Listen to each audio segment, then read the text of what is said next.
The murder of Haley Anderson.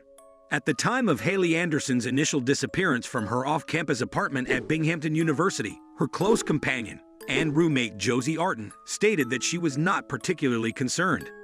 I did not immediately assume that something catastrophic had transpired when I first failed to receive correspondence from her. Artin disclosed in an exclusive interview with CBS News correspondent Maria Elena Salinas for 48 hours. However, the following day, Artin was deeply concerned, particularly when another roommate utilized the Find My Friends app to trace Haley's phone to the apartment of her fellow nursing student, Orlando Tercero. To locate her companion, Artin visited Orlando's apartment. She discovered Haley's body by climbing through a window when no one answered the door. However, Orlando was nowhere to be found. Surveillance footage was promptly located by investigators, capturing Orlando and Haley entering his apartment and hours later, Orlando alone departing with a suitcase. What transpired that evening? And what motivated him to depart? When I learned he was in Nicaragua before we could get to him, the first thing I thought was, no way. He got away with murder. Karen Anderson, Haley's mother, was unaware that her 22-year-old daughter was missing in her birthplace of Westbury, New York, in early March 2018. Karen Anderson. I did not communicate with her daily because she requested, "Mom, could you call me every Sunday?" I replied, "All right." Haley was consistently fiercely independent, according to Karen. Karen Anderson. "Oh, she's such a free spirit. She was a millennial bohemian, just another hippie. How she dressed, her hair, her personality, how she interacted with her peers. She had confidence in all individuals. She conversed with all individuals.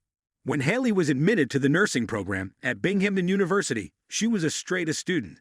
Haley did not object to the additional year of schooling that this entailed. Graduation and a nursing position at home were imminent in March 2018. Karen was on the brink of reuniting with her daughter. Karen Anderson.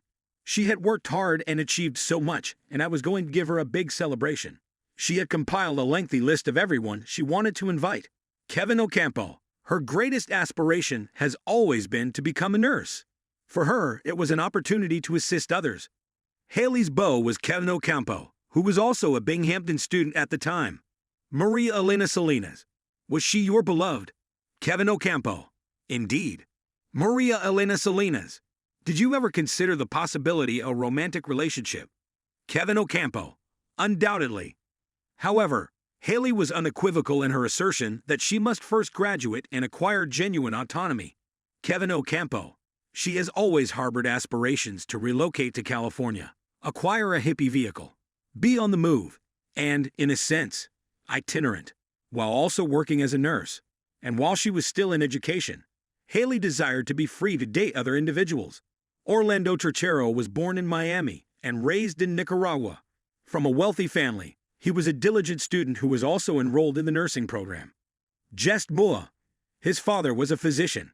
Orlando acquired the motivation to pursue a career in nursing as a result of his father's professional endeavors.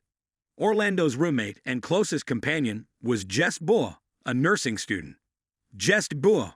He preferred to dedicate himself to his studies on weekdays. He enjoyed socializing with friends, having a few drinks, and dancing on the weekends. Additionally, she is somewhat comparable to Haley in that regard. Orlando and Haley initially encounter each other in class.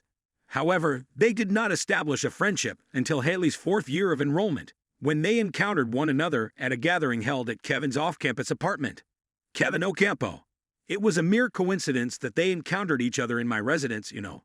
Haley identified him, and as a result, she introduced me to him. Orlando, Haley, and Kevin developed a stronger bond. Kevin extended an invitation to his new acquaintance to become a member of his fraternity. Kevin Ocampo. We endeavored to recruit individuals with whom we would establish a positive rapport. Given that we were both of Hispanic descent, I believed it would be a good notion because we were the only two individuals who spoke Spanish. And for a time, it was until Kevin and Haley took one of their vacations, and Orlando crossed a line in his friendship with Haley. Karen Anderson observed two males in a black car parked outside her residence on the afternoon of March 9, 2018. And then, all of a sudden, they exit the vehicle and proceed to the door. They seated me at the table. Then they mentioned Haley's name, and then they said, "Suspicious activity." So I was like, I just kept gazing at them, and it wasn't processing. I responded by asking, "What do you mean?" Subsequently, they informed me. In Orlando's bed, her daughter Haley had been discovered strangled to death. Karen Anderson. I was simply in a state of numbness. I felt enraged that I did not advocate for his arrest for the tire slitting, and that I did not raise additional concerns for Haley as a result. The manhunt for Haley's suspected killer was directed by Lieutenant Corey Minor of the Binghamton Police Department. Maria Elena Salinas. Therefore, this is the residence in which Orlando resided. Lieutenant Corey Minor. That is accurate. Lieutenant Corey Minor. The residence is equipped with numerous cameras. Miss Anderson's and Mr. Turtero's movements around the property were monitored by those cameras on March 8 and 9.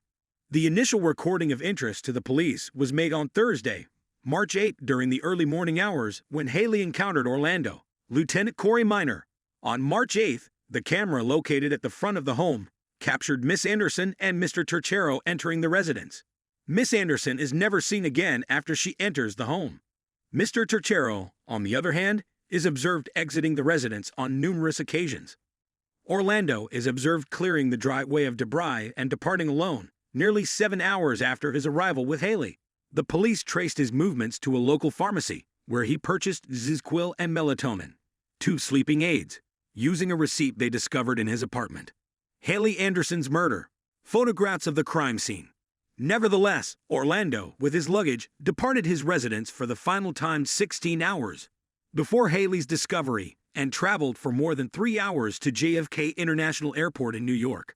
Orlando, presumably as a result of the alleged suicide attempt, boarded a plane and departed for Nicaragua. His head was bandaged. The initial reaction I had when I discovered that he was in Nicaragua was, "No way." He was able to evade prosecution for homicide. Nicaraguan authorities were now responsible for apprehending a dual citizen fugitive. Steve Cornwell. I am unaware of the nature of our interactions with Nicaragua. However, if he escapes and we are unable to retrieve him due to his dual citizenship, the situation will not be favorable. With the assistance of Nicaraguan journalist Alfonso Flores and risk advisor Nick Copeland, a 48 hours team traveled to Managua, Nicaragua, to retrace Orlando's steps, commencing with his landing. Maria Elena Salinas. By whom was he collected from the airport in Nicaragua?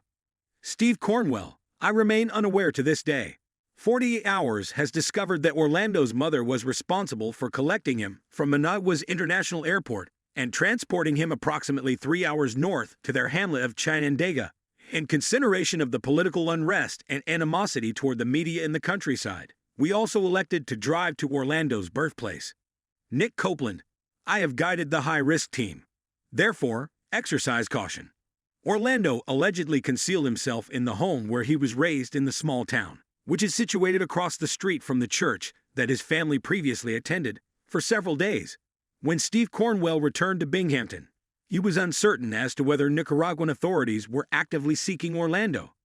Steve Cornwell. For those few days, we were unable to communicate with anyone in the Nicaraguan government. Then, 4 days after his arrival, Orlando's mother transported him to the much larger city of Leon, which was located an hour south, to receive medical care. Orlando Turtero was transported to a hospital with self-inflicted injuries, as indicated by the police report, suggesting that he'd attempted to end his own life. It is conceivable that an individual in this location recognized the fugitive, as the incident had been reported for several days. It was disclosed to 48 Hours that Orlando was ultimately apprehended at the hospital. The following day in Managua, the police conducted a press conference to announce that Orlando Turtero was in custody and had been placed on exhibit for public viewing. Orlando Turtero, who was heavily guarded, was once again present in a Nicaraguan tribunal on the morning of February 4, 2020. This time, he intends to challenge his conviction before a tribunal of 3 magistrates. Eduardo Ruby, Orlando's trial attorney, continued to argue that Turtero was temporarily insane and extremely intoxicated at the time of the murder as the proceedings commenced. He desires a new psychiatric evaluation, this time conducted by a forensic psychiatrist who is well-versed in transient insanity defenses. Did you like it? Tell us what you think of the video in the comments section below. And don't forget to subscribe to our YouTube channel for more interesting videos.